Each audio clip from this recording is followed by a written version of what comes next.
Howdy, we're in Nottinghamshire today. We're just outside Mansfield. We're in Clipstone area. Disused Railway video today. You won't fail to notice that pearl stood behind us there. So we're going to come and have a look at the section of Disused Railway between Clipstone Junction, which is just behind us there, and the Clipstone Sidings down there. That's the old Mansfield Concentration Sidings, I believe it was also known as.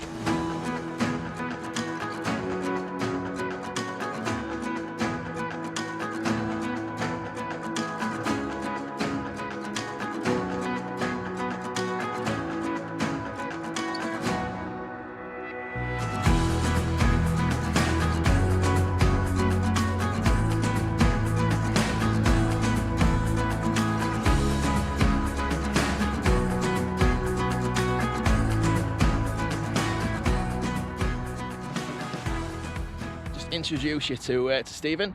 He has been in, no, you've not been in one of my videos before.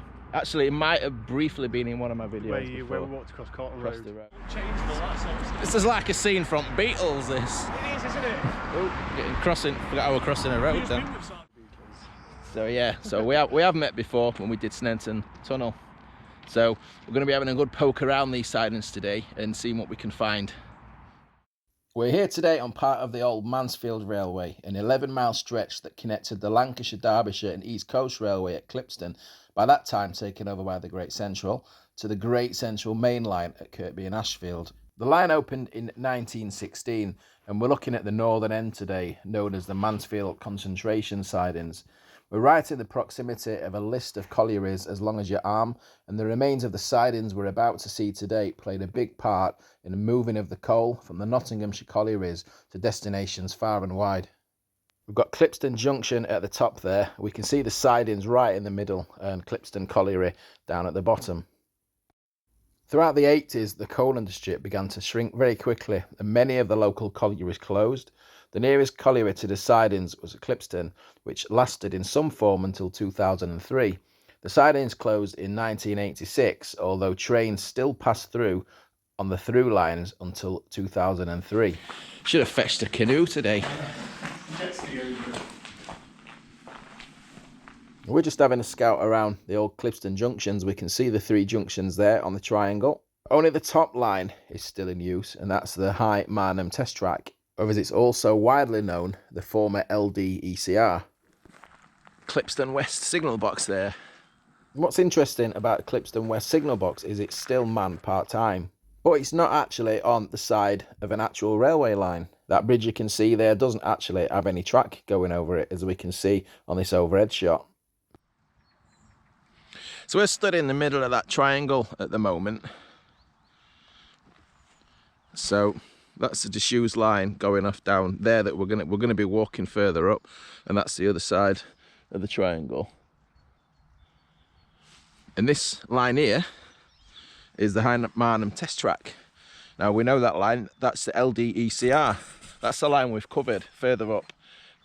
The Bayton branch and the branch into Chesterfield.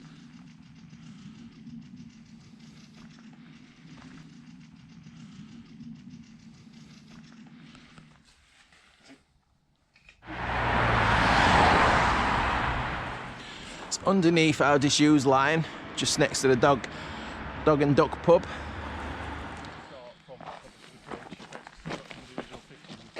So here we are, up on the track bed.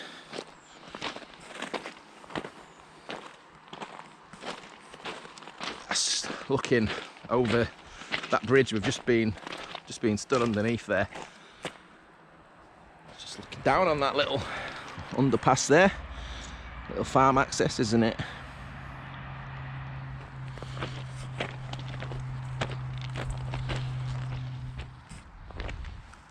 It's fantastic, this old signal just left in place. Interesting that we've got colour electric modern signals down here, but then on the line that's just down there is a semaphore signals. Isn't that great? Identifiers disappeared. I'm not going up that ladder today. Not after my performance at Bentinck. We can see it into the back of the signal there. We've also got the electric boxes just to the side here. It's got a lovely tree, fir tree growing into it. See a few fixtures and fittings still in there. Let's have a dig in this tree and see what's in here. Oh. Look at that, we've still got wires and all kinds of electronic apparatus. I did go to university to study electrical engineering. Ended up being more computer based, but yeah, fascinating. See the cable there, it's been cut on the floor. I do love an old signal, I really do.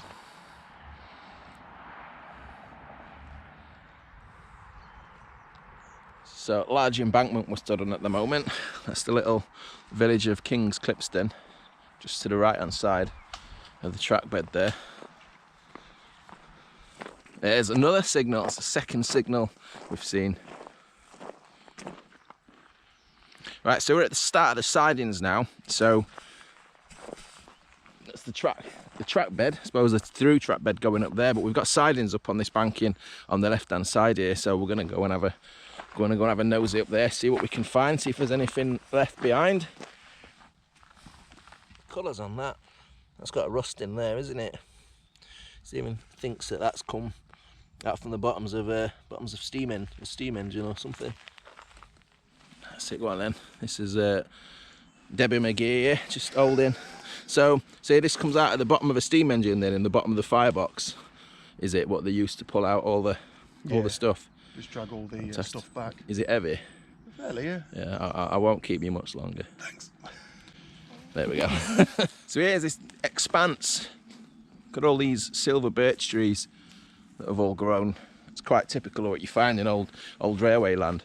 All this was sidings at one time.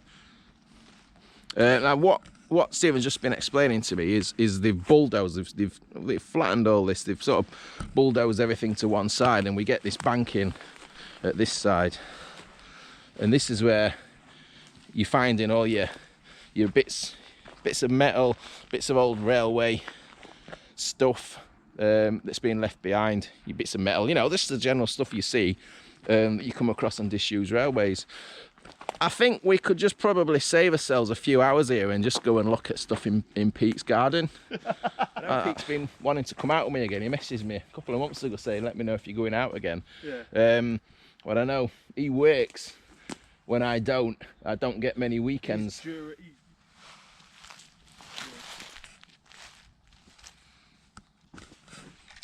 Yeah, he's coming across all sorts. You don't really know what it is. Some kind of, I think it's something to do with some belts or something. Yeah, you can see a big piece of it there. Yeah, something with teeth in there. Another bit of belt or something.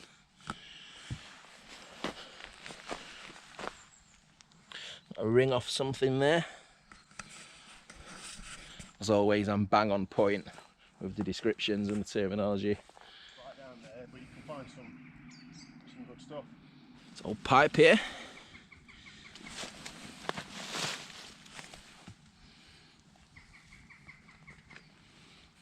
And that's an actual bit of coal, isn't it? Like the coals that you see on the tenders, the steam trains.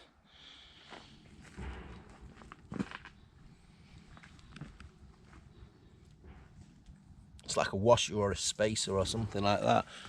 So if there was a series of belts or something here, we've seen evidence of belts and pulleys.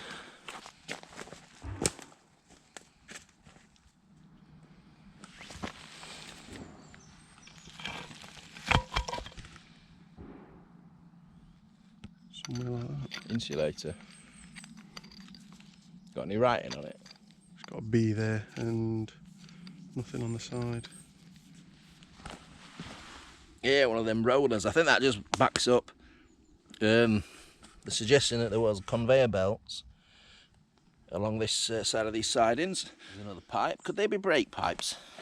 I wonder. Anyone knows, obviously, just as always, anyone sees anything, recognises anything that we're filming, just shout it out, leave it in the comments. Like a bit of chimney there, doesn't it? Yeah.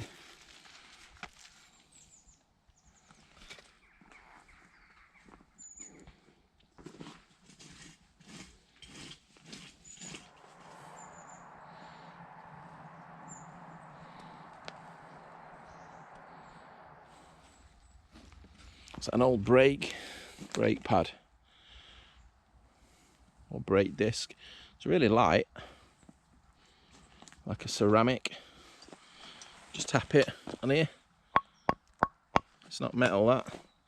Ceramic. Top of a telegraph pole, you see. Excellent. Looks like an old bird box to me. Yeah, the sad remains of a telegraph pole. We can see bits of it just cascaded a lot around. No insulators though, I assume. No, I got the arms for the insulator.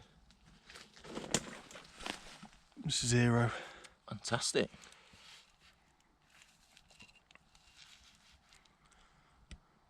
Shame that's not an old one, isn't it? I know.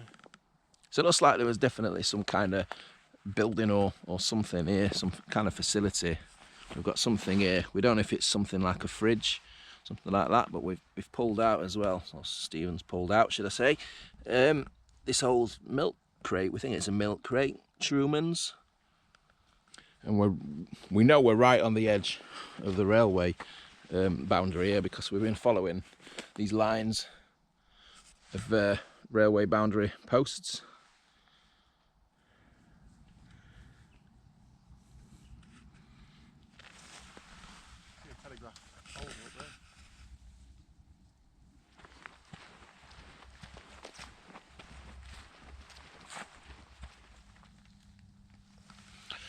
It's a post here. We're thinking it may be more lighting than a telegraph pole. It's just laying down there. Yeah, you see a lot of these in Seymour though, just felled like this. Can't really see, it's too thick up there to see what's on the end of it, isn't it? Here's another one of them poles lying on the ground. We've still got one of the steps there where you'd people climbing up, and that's the top end. Yeah, steps all the way along, just protruding from the soil and undergrowth there. This one's dedicated to Mr. Rag. It's not just Spinkhill that has lampposts in woods. Oops, see if we can get round for a closer look. This doesn't look like a floodlight, it just looks like a normal road. Excuse me, while I'm just navigating through the brambles. Look at that. How weird. It's very creepy when you do find a lamppost like this or when you've got trees that have outgrown the lamppost. So this street lamppost has not been as lucky. We had an old building here, so I have to have a look, dig around afterwards, see if we can find out what this old building is. But these bricks are really well camouflaged because the leaves are the same colour as the bricks. We got any? Got that one. LBC. So I think it's possible that what we're finding here, these bricks, is part of the old Mansfield Concentration Sidings signal box. It's roughly the same location as where we're looking at the moment, and you can see those brick piers that the signal box is perched upon. Cheers to Mick Charlesworth for letting me use this photograph of his of the signal box. Mick's always posting interesting stuff on the various railway Facebook groups. Foundation for something there. It's a bit big for a single signal, doesn't it? We're just thinking it's quite beefy. Look at these.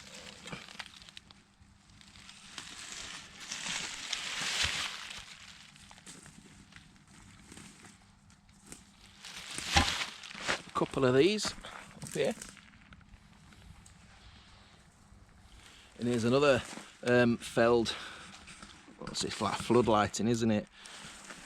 You can see through the trees there. That's that hoop at the top we saw sticking out on one further up, didn't we? And it's difficult to get round to this one. Excuse me. So we've still got the wire. Look at that. You see that? And cabling attached.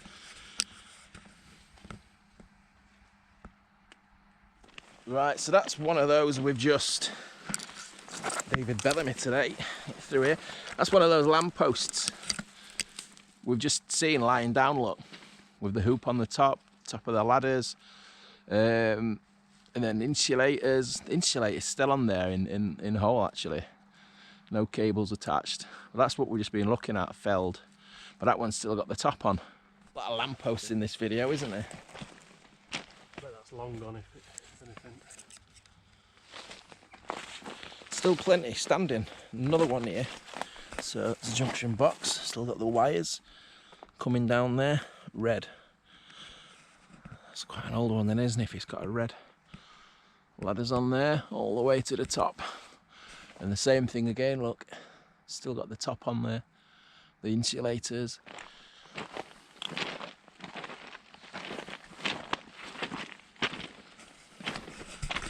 It's only when you come to places like this you realise the scale. I mean, this is exactly the same kind of thing as what we see at Seymour.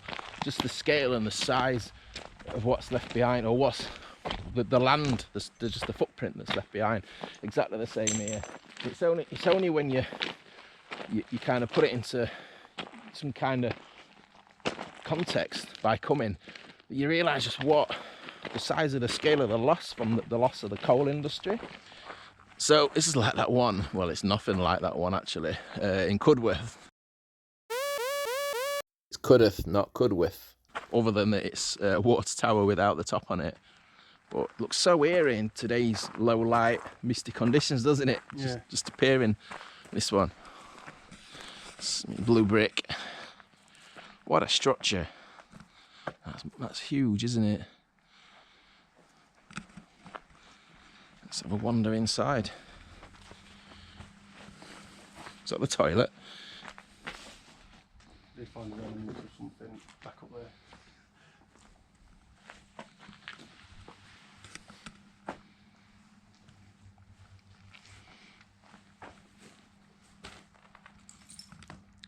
So you can see the actual girder supports that would have gone all the way across, look.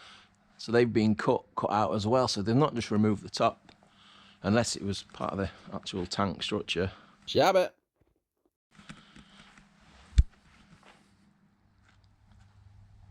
So a piece of that orange tucked in there, you see, going under railway lines, don't you?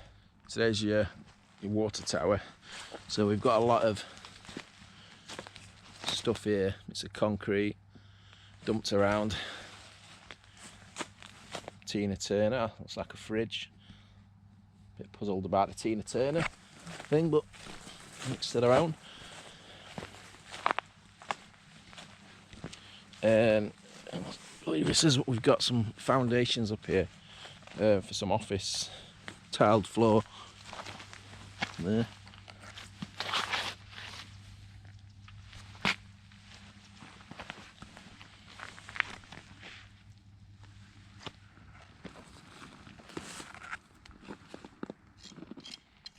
What's he found? Let's have a look. Railway sleepers down here. It's got S&T cable going S&T cable. from right to left. What's S&T stand for? Signal and Telecoms? Perhaps. Before we go any further, let's have a look at an old National Library of Scotland map. In fact, let's just spin it on its side. So we entered from the right hand side of this map, and we can see there's sidings at the bottom and sidings at the top. So these sidings at the bottom are actually the upper level sidings. That's where we were poking around earlier in the video. I believe they were the original sidings. They came first. I believe our signal box would have been here and our water tower would have been here. In the 1920s, there was expansion required, and these sidings that you can see at the top are the later sidings added in the 1920s, and that's what we're going to be looking at now. We're in the lower sidings now. I believe this is a, well, looks to be, it's a bit mossed over, looks to be a felled signal broken into 3 pieces. Only because it resembles in shape and some of the fittings, some of the ones that you see around Rother Valley and Kilmarsh Junction, doesn't it? Lots of fittings still in place. I do love these lampposts. This one's a lot clearer, a lot more accessible. You can see a lot more detail. Brackets. There's not as much left on this one, unfortunately. Typical. But you can see where it's been felled, just here. Now, understand, Stephen's just been explaining, this would have been for an auxiliary light. Concrete sleeper. That's the first concrete sleeper we've seen actually in the sidings, isn't it? Look at that tree around that junction box. It's not a young tree, is it either, is it? That? And this is one of the advantages of doing an explore with somebody who knows a little bit about the area. We've got an old shell, I mean, there's not much of it left now. An old railway wagon down here. Look at that.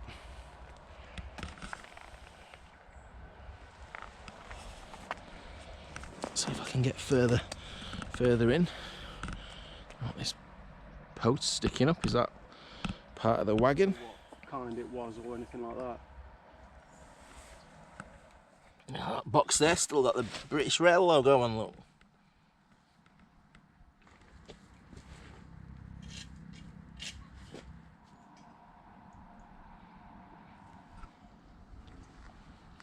We've not seen too many track chairs, have we, today, in the sidings themselves.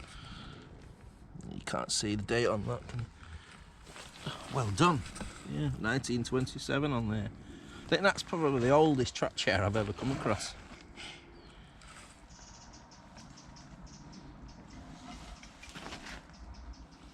So here's something interesting, folks. Those little stubby little posts with the pulley wheels that you can see there. Well, you see them everywhere, don't we? I filmed so many of them. And you realise how big, how deep down those posts actually go. What's that? A good 3 foot, that, isn't it? Yeah. I had no idea they were that big. I mean, we've seen loads today. They're all the way along, both sides. And of course, this is what I'm talking about, one of these. So, when you look how little of that is visible on the surface.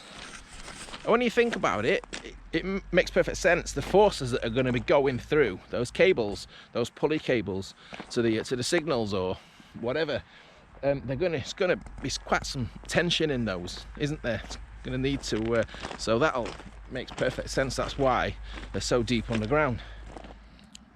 And that's the end of the sidings. So we've gone up that side, those upper sidings, all the way along there, down towards the end, down near the water tower, and then come back on this side. That is absolutely unbelievable, the amount of stuff in that aerial land there. I keep referring back to Seymour Junction, but it's a similar sort of thing. It's just amazing. It's just amazing what's left behind. And we've only scratched the surface today. Quite clearly, he fetched a rake just to see what we could find. And we have unearthed some good things, but there's lots of stuff from the surface as well.